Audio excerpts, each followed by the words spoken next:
A conflict does not have to be a fence. That's true. I'm just going to wait for people to jump on here. Hey, gang. Hi. How is everybody today?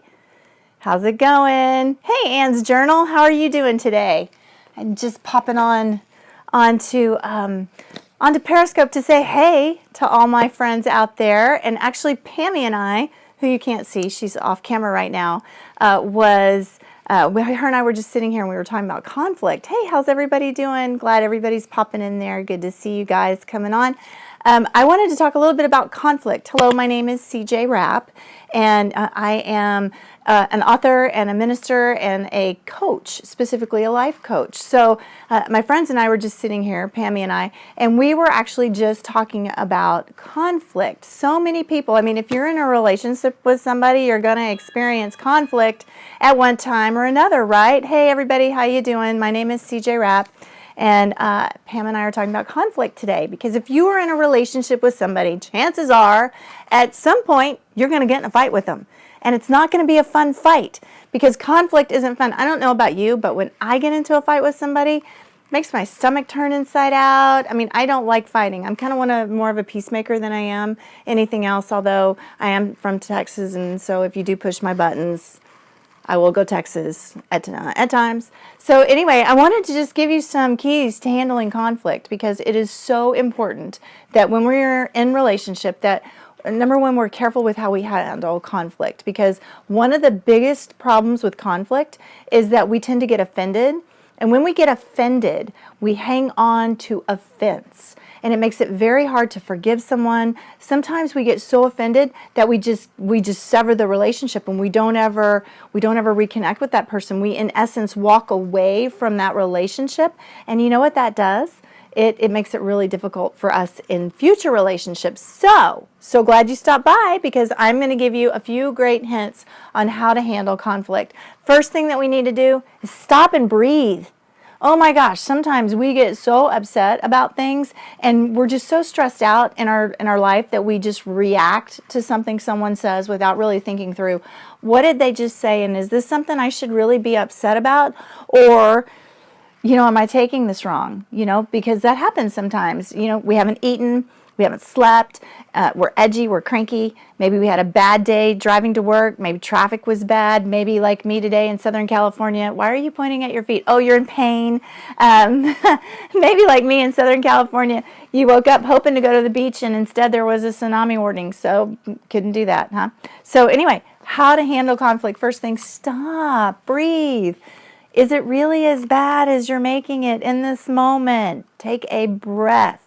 The second thing that you want to do if you're in conflict with someone is you want to just start asking for a better understanding. Give yourself just permission to ask questions, to clarify, to ask somebody, can you explain to me a little bit more about what you meant? Or can you lean into that for me? Can you clarify? Ask some clarifying questions. Don't just assume that the way that you took something is the way that someone meant it, because oftentimes that's not what happens. Hey, everybody, thanks for coming on. I'm so glad to see all of you on here. I'm sure some of you experience conflict from time to time. So I'm just kind of giving you some hints on what you can do when you are in conflict with someone. The first thing I said is stop, breathe.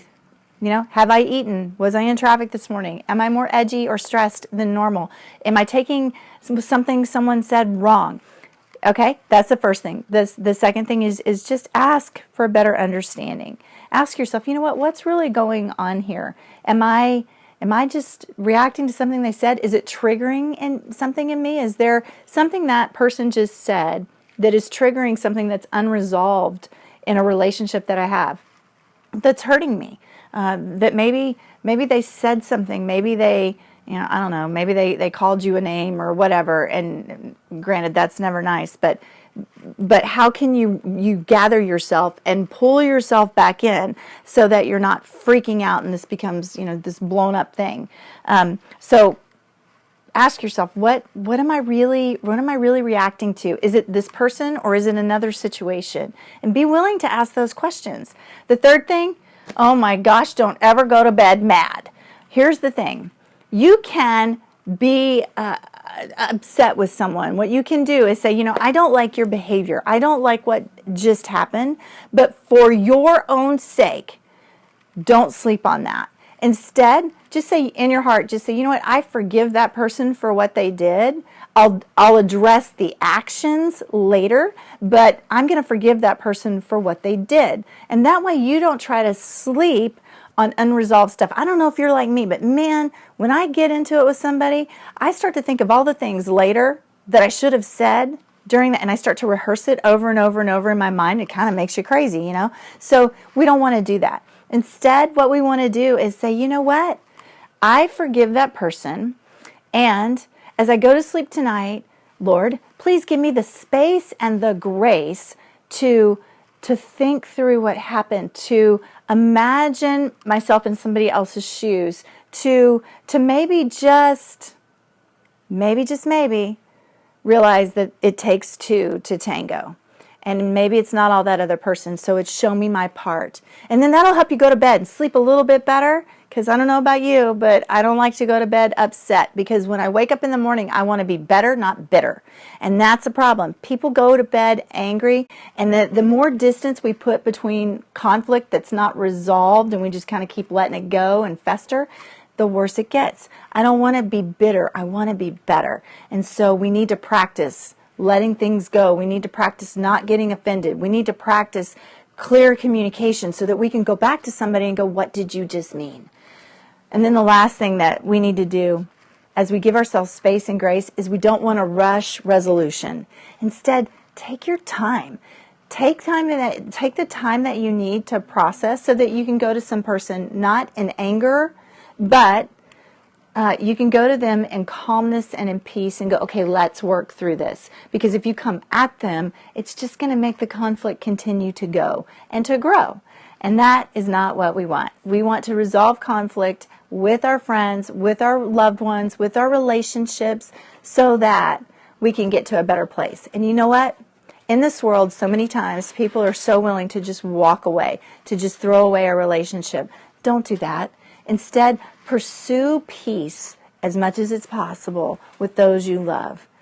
Go after it, work it out, be willing to own your part, give yourself space and grace to know that you are just as much a part of conflict as the other person, and agree to disagree if you can't come to a resolution. If your friend or your loved one sees a conflict differently than you do, that's okay.